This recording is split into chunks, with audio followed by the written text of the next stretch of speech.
I don't have a candle to light right now, so just pretend I lit a candle like I normally do.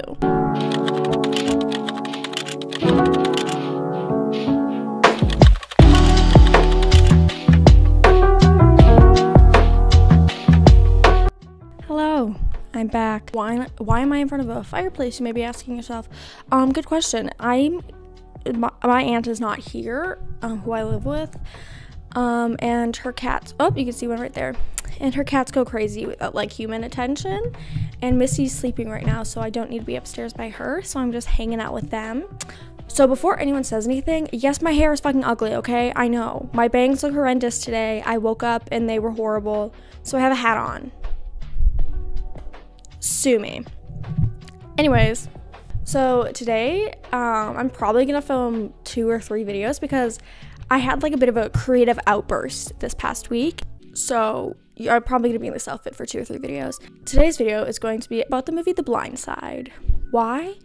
I don't know. I just thought about it. Like the movie for some reason like popped in my head, and I'm like, I need to make a video about this. About how The Blind Side is also like maybe one of the most tone-deaf movies of all time. I did order like a sound like one of those like covers for this microphone because I feel like my breathing gets very, very irritating, and I mean, even just for me, it bothers me when I'm like editing the video. I'm like, Jesus Christ, can you be breathing any fucking harder?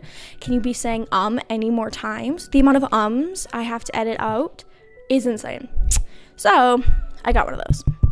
Just stay tuned, okay? It should be here in like 2 weeks because I'm not paying for fast shipping on Amazon. I'm getting the free shipping that takes 2 weeks. Okay, so if you don't know what The Blind Side is, it's a 2009 film that is star-studded. It has Sandra Bullock as one of the main characters. The story she has more screen time in the film than the real main character, which is supposed to be Michael, but I'm getting there. So Sandra Bullock is in this movie. Tim McGraw, he's in this movie. Lily Collins is in this movie, and so is Kathy Bates. Sandra Bullock won an Oscar for her performance in this movie, and I think still today she became very good friends with the lady she was portraying, which is tuohy. The main character who plays Michael Orr is played by the relatively unknown Quentin Aaron, who actually auditioned for the film just on a whim, and he didn't think he was gonna get it, so he gave the director his card because he ran like a security business, and he gave him his business card to call him if he needed security on the set, but he ended up getting the role. Good for him.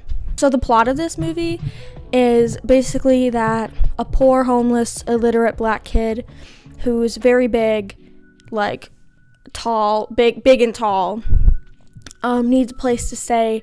A good white woman with just kindness from her heart, interior designer whose husband owns over 100 fast food chain restaurants, takes him in, and then she works her magic, and she introduces him to the game of football, and he becomes an NFL superstar, and all thanks to her, even though that's not what happened. I'm gonna get into that. So that's the plot of the movie. That's like really all you need to know. I'm not gonna go into the movie too much because the story is like not, allegedly, the story is, well, actually no, canonically, the movie is not accurate to like what actually happened. It's obviously a dramatized version of it, but I'm gonna get onto it later. But like the problems with the ways that they dramatize this story is like insane. So Michael Orr was born one of 12 children in 1986 to Denise Orr, who was unfortunately struggling with alcoholism and a crack cocaine addiction, and he had an unstable home environment and thus had an unstable school environment, and he actually had to repeat first and second grades respectively, so he was about 2 to 3 years older than most students in his grade after he moved past first and second grade. And him and his siblings were taken into state care when he was 7, And then he fell between different foster families and homelessness during different periods of time, depending on the situation at the time. And contrary to the film's depiction of Leanne Tuohy introducing Michael to the sport of football and him becoming this like whiz and amazing like player, he actually started playing football when he was a freshman in high school at his first high school, and he was a very good player. He was very promising, and in 2003 he became the Division II Lineman of the Year after he transferred to the private Christian school at the recommendation of one of his former guardians. I'm not sure, I couldn't really find if this person was like a guardian or if he just stayed with him or if he was a foster father, but just a man whose son was going to the school. When Michael was staying with them, he also applied. Michael also applied himself, and he got in. And despite the film showing that Leanne is the one that enrolled Michael in the Christian school, they depicted that he was like homeless and didn't go to school and couldn't read and write.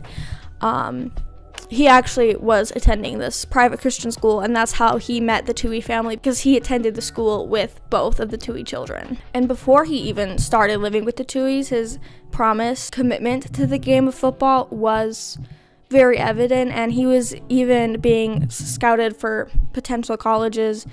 And again, despite the depiction in the film, Michael Orr was not illiterate. He could read and he could write. He did have poor grades, generally poor grades, and he always did. But when he moved in with the Tuohys, they hired a private tutor for him, and he worked with this private tutor for 20 hours a week. The private tutor in the movie is played by Kathy Bates. And with this tutor, his grades did get better, but he wasn't an illiterate homeless guy like the movie portrayed him to be. And in 2004, again, after meeting the Tuohy family, somehow through a school event, he moved in with them after they learned after they learned of his predicament. And Michael Orr alleges that, contrary to what is shown in the film, they never adopted him. They put him under conservatorship. They allegedly told him when he was 18, when he signed these papers acknowledging the conservatorship, that it was the exact same as adoption, when obviously it's not. And what they don't show in the film is that Michael Orr was actually very, very good at track and field and basketball as well, and he actually received 2 letters in each of them. If you don't know what a letter is, I don't know if they have these in other countries, but in America at least, a letterman jacket, it's a jacket, and you get different letters and patches for different things. You get one if you're in band, you get one if you're in track, different sports, but you have to reach a certain category in each of those things to receive a letter for your letterman jacket. And upon raising his grades to a passable level, he was accepted into University of Mississippi on a football scholarship, and he played football there. And in 2009, upon graduation, when he graduated University of Mississippi with a degree in criminal justice, he was drafted. He was the 23rd overall pick in the first round of the draft, and he was chosen by the Baltimore Ravens, and he actually won a Super Bowl with them in 2013. Please ignore Max. I'm stealing my phone. He's chewing on the light now. Anyways, after changing teams twice in his career, he retired in 2017 after being released from the Carolina Panthers after a failed physical. And earlier this year, he, I believe, opened a lawsuit against the Tuohy family, and he alleges that they never adopted him, and they put him under conservatorship, which was terminated by a judge actually a couple years ago, as the judge found it unnecessary to have him under conservatorship due to the fact he had no documented or history of physical or mental disabilities or distress that would cause him to need to be under conservatorship. And Michael Oher also alleges that he did not receive any royalties from the film The Blind Side, and that all the money went to the Tuohy family, the two parents, Leanne and Sean, and their children, Collins, and also Sean. And he says that it was unlawful for them to sell his story because they tricked him into him signing the rights over when he was 18, because they made the film right as he was, like, this was happening. Right after he was accepted into the University of Mississippi, they made the film. So this amazing story of this wonderful white family that, you know, helps the less fortunate is just so good. We need to make a film commemorating them. The movie is about the white woman who has had everything handed to her in her life, and how good her heart is, because, you know, all her other rich friends couldn't care less about black kids or poor people, but she does. And it's just like the story is supposed to be about him and his success, but of course not. Of course the spotlight was taken. Are the Tuohys. So the Tuohy family is led by the married couple, mother and father, whatever, of Leanne and Sean, and their children, their daughter Collins, and their son Sean. And at one point, they owned over 100 different fast food locations, like I said, and these branches were Pepsi-owned businesses, so Pizza Hut, Taco Bell, KFC, Long John Silver's, think them. Now, apparently, they only own 11, having sold them in a few different transactions over the years, which is still a lot of restaurants. There's one Taco Bell and one KFC in this, where I live now. I used to live in the city where there was like 10 Taco Bells, and I don't eat meat, so I don't know if there was any KFCs, but I do know the Taco Bell that I always ordered from, because that was the only one that was near me. It messed up my order every single time I ordered, and I don't complain to like anybody. I'm like, well, maybe they were busy. But it did get to a point where I'm like, okay, so they didn't give me any of my order. And Leanne is an interior designer, and Sean is the franchisee who owns all of them, but technically they own them together because they're married. Both of them are actually alumni at University of Mississippi, and that's where they met. Leanne was a cheerleader in the Kappa Delta sorority, and he was a basketball player, and they married right upon graduation because they were both devout religious people. And I hate to say it, but they tend to marry pretty quick. It's different religion, but my grandma got married. Both of them got married very young. My dad's mom got married at 18. She was divorced by 25, which was very, like, taboo. She even talks bad about my parents getting divorced. I'm like, you got divorced in the 70s. Anyways. And then my grandma, my mother's mom, got married when she was 21, and also very religious ceremony, lived with the parents until they were married. Like, I don't even know how long my grandma knew my dad's dad until, like, before they were married. Leanne actually went to a private Christian school in her hometown, and it's called Briarcrest, and Sean also went to a private school in his native New Orleans. He went to a school that was founded in 1903 that was intended to house and teach Jewish orphans, and it was largely supported by Jewish donations and charities.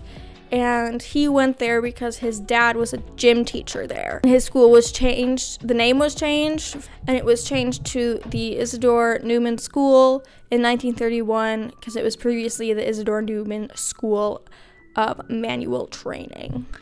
And fun fact, not very fun, but it's a fact, the school that Leanne went to was actually founded in 1970 as a segregation school because integration was upon them, and God said that they didn't have to go to school together with them black kids. That's my interpretation. They actually founded it in 1970 because, again, integration was upon them, and they did not want their white children attending their schools. And it was founded by the East Park Baptist Church of Memphis, Tennessee, and there's actually an extensive hiring process, not for like great credentials, degrees, no. The screening process was thorough to make sure that the teacher they were hiring believed in creationism and would not teach evolutionism to the students. Hi, bud. What's up? And at school, creationism was, and I'm pretty sure still is, taught. And by the 1980s, there had only ever been 2 black kids on paper enrolled in at least one day class at the school, but at the time of each survey done like every 10 years, there were no black kids actively attending the school until the 80s, which is crazy. And excuse me, sir. And Sean Tuohy actually went to University of Mississippi on a basketball scholarship, and he was rejected being drafted into a professional NBA team to play overseas, and he eventually came back to America when his father was dying, and he stayed here. And now we have a background on the film and both parties involved. So what is the problem? You might be asking, what's the big deal of this movie? Well, I'll tell you. So a whole story was changed to paint the white family, specifically the mom, as saints helping a poor, underprivileged, homeless, illiterate black man, because his crack addict mother could never do anything like that. She didn't care about her kids. She didn't even know who her baby's father was, because that's another thing in the movie. They make it so that his mom couldn't remember who his father was, and that might be well and true. But it depicts it's just whatever. And the major problem, in my personal opinion, is that they sold a story that was not theirs to tell or sell. This was not their story. They helped someone out, yeah, but it was not their story. Maybe he didn't want people to know that he was homeless and living on the streets. Maybe he didn't want people to think that he was nothing and only made something by the help and aid and graciousness of a white family. And the film changed so much to make him seem even more destitute and poor and desolate on this earth when he had friends. He had foster parents that he had good relationships with. He did have bouts of homelessness and times where he couldn't attend school, but he found the game of football himself. No one showed it to him. Maybe they did, but it was sure as hell not Leanne Tuohy who showed him the game of football. He knew how to play. He was a Division II athlete before he ever met the Tuohys. And the film shows it as if they are gracious and give a kid an outlet for all his problems when he already had it. He got there and got to it himself, and he showed promise himself. He didn't need the Tuohys. He was already being scouted before he moved in with them. But no, the film doesn't want to show that. They don't want to paint a successful athlete who, yeah, has had a lot of issues in the past. They don't want to show him just getting a place to stay. No, they don't want to show him just getting a tutor and a place to stay so he can have more focus on the game. No, they don't want to show that. They don't want to show that. And this further pushes the narrative that something that so simple as letting someone stay with you and building a relationship with them is something to make money, is something to be profitable, and shows that the person who was always more fortunate in this situation, the person that always had the upper hand in this situation, still has the upper hand, because they get to make the story what they want it to be. They get to make the story what they know will make money. And also the fact that people will watch this movie and be like, oh my god, she's so gracious. She did one nice thing.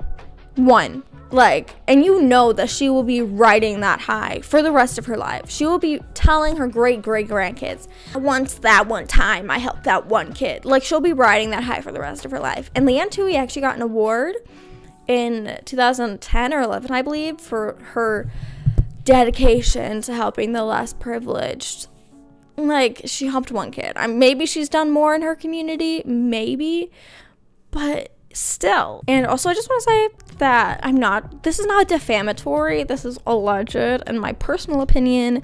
I'm not degrading anyone's character, I'm not questioning anyone's motives. This is just an opinion piece. Okay, so a conclusion. Sorry for all the moving camera angles. The cats were playing with my phone. They were indeed. And chewing on the light. Of course they need to. So that is my take on The Blind Side and how it's, tone deaf. And just the fact that I just don't agree with selling stories that aren't yours. Or like that school shooter on TikTok that's like, I shot up a school. Shut up! No one cares. You shouldn't have a platform. 2, you don't deserve a platform. 3, it's not your story to tell. You did it, but you are not the victim here. You are not who it's actually about. Anyways, hope you have a great day. Thank you for watching again. Probably going to be in this outfit for 2 or 3 videos because, again, I had a creative burst this past week. And I'm feeling inspired. So, yeah. Like, subscribe, comment if you want. I post videos varying from video essays to books. I haven't gotten so many. I have so many books I have to read. I go to Goodwill and I see the clearance shelf and I'm like, oh, well, I have to go there. It's dangerous. The Goodwill clearance bookshelf is dangerous. Anyways, have a great day. Peace.